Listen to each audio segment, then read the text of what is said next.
ẹsẹ̀ kò gbèrò ní ilé ìgbafẹ́ kan eléyìí tí wọ́n porúkọ ẹ̀ ní Adébáyọ̀ Hotel lọ́jọ́ ọ̀sẹ̀ ọjọ́ 23 oṣù kẹfà ọdún 2024 níbi ayẹyẹ ìṣeré iṣẹ́ eléyìí tí Success Adékànbí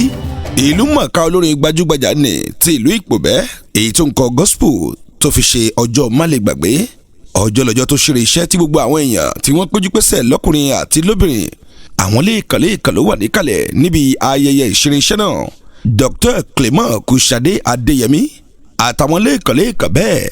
Honorable Kusanda Mukaram Ajibade àti gbogbo àwọn olólùfẹ́ Success Adékànbí tó yọjú síbẹ̀ níjọ́ náà wọn kò ló ń kà lásìkò tó ń ka ìwé àpilẹ̀kọ ẹ̀ Success Adékànbí Jeremiah sọ di mímọ̀ wípé ibi tóun ti ń bá ìrìn àjò òun bọ̀ kò màmá kéré ó dárúkọ àwọn olóore èyí tó ti ṣe lóore má lè gbàgbé nídìí iṣẹ́ orin ẹ̀ ayẹyẹ ìṣeré iṣẹ́ àtógún ọdún tó ti ń kọrin bọ̀ pẹ̀lú ayẹyẹ ọjọ́ bí ẹ̀ ló papọ̀ tó pè ní mẹ́ta lọ́kan tó fi sàmì sí ayẹyẹ ọdún náà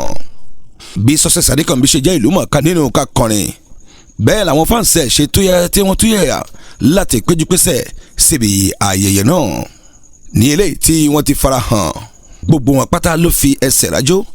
lásìkò tí ó ń tẹ̀síwájú nínú ọ̀rọ̀ àpilẹ̀sọ rẹ̀ ó ṣe lálàyé fún gbogbo àwọn èèyàn tó wà níkàlẹ̀ nípa ìdúpẹ́ tó fi kan àwọn olóore àti gbogbo àwọn tó ṣe látìlẹ́yìn ẹ̀ àtàwọn tó ń pè sóde eré pẹ̀lú bí wọ́n ṣe nífẹ̀ẹ́ rẹ̀ tó sì ń tẹ̀síwájú láti bí 20 ọdún tó ti bẹ̀rẹ̀ ẹgbẹ́ láyé ọ̀rọ̀ tó ṣe lẹ́nu ọ̀pá gbohùngbohùn iléeṣẹ́ Solo TV lásìkò tó ń ka ìwé àpilẹ̀kọ ẹ̀. ẹ̀yà ara lọ́kùnrin àti lóbìnrin mo bẹ̀rẹ̀ iṣẹ́ orin ogún ọdún lónìí ọpẹ́ ní lẹ́dọ̀ Ọlọ́run ekú mi àkọ́kọ́ gẹ́gẹ́ bí mo ṣe ọlọ́lẹ́dọ̀ Ọlọ́run ọba lókè àti gbogbo ẹ̀yẹ ń pè ní ẹ̀yẹ ẹ̀sìn tiwa tó ń pọ́n nílé lójoojúmọ́ Ọlọ́run túbọ̀ mọ́ ràn yín lọ́wọ́ kọ rọrùn ìrìn àjò ogún ọdún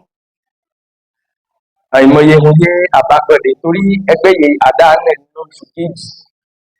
oṣù kejì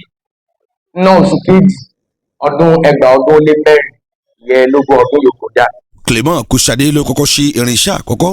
kí Honorable Kusanda Mukaram Ajibade tó ṣe irinṣẹ́ ìkejì olóyè Sanya Fadébí náà tó farahàn níbẹ̀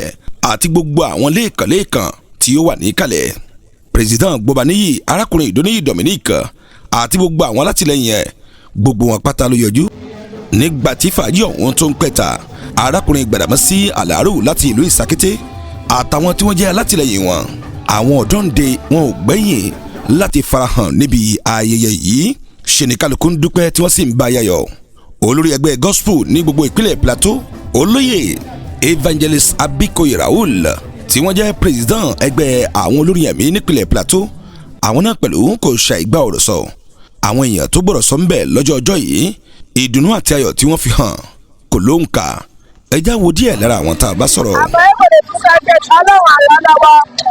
ìgbéga lápá ọlọ́run orí ọdún ẹ̀bọ̀ ìyàtọ̀ tí a ti bá ìtọ̀. ó máa tẹ́ ibà fọ́gbàlagbà wọn ó gba àwọn ti já síwájú wọn ó máa tẹ̀lé ìpadà wọn léyìí ó ti máa rẹ́sipẹ́tì wọn àmọ́ ẹ kò lè kú nìyẹn. lásìkò tó ń gbé ẹ̀bùn lé lọ́wọ́ iléeṣẹ́ Bukola Graphic tó wà nílùú Ìpòbẹ́ tó jìjọ wá pẹ̀lú ìkejì rẹ̀ àtàwọn alátìlẹyìn tí wọn náà kò ṣàìtó farahàn níbi tí wọ́n ti gbé àmì ẹ̀yẹ àwọ́ọ̀dù lé Success lọ́wọ́ pẹ̀lú iṣẹ́ ribiribi tó gbéṣe àwọn ẹgbẹ́ afẹ́rẹ́bẹ́ṣọlá àtàwọn ẹgbẹ́ onímọ̀rúwá pẹ̀lú àwọn lẹ́ẹ̀kan bẹ́ẹ̀ wọn kò ṣàìyọjú síbi ayẹyẹ náà ìròyìn òtàmójúbà ní eléyìí ẹni ó bá débẹ̀ nìkan ló lè sọ bí Success Adékànbí bó ṣe gboríyìn lọ́jọ́ ọjọ́ yìí ní ìparí ohun gbogbo àkàrà ọjọ́ òbí ni wọ́n wá fi kẹ́yìn àti gbogbo àwọn ètò tó tún kù kó tó di pé Success Adékànbí wá farabalẹ̀ láti ṣeré fáwọn ẹbí ará ọ̀rẹ́ àti ojúlùmọ̀ tó wà ní ìkàlẹ̀ láti ọjọ́ 23 oṣù kẹfà ọdún 2024 ní Success Adékànbí ti dẹ̀rẹ̀ tó ní irinṣẹ́ tí ó sì máa kó irinṣẹ́ ọ̀hún káàkiri ní gbogbo ibi tó bá ti lérè Kásùmù Ìṣọ̀lá ló ti ń jábọ̀ ìròyìn fún iléeṣẹ́ Osolo TV. Osolo TV. ìmọ́lẹ̀ gbogbo ọmọ ànàgó.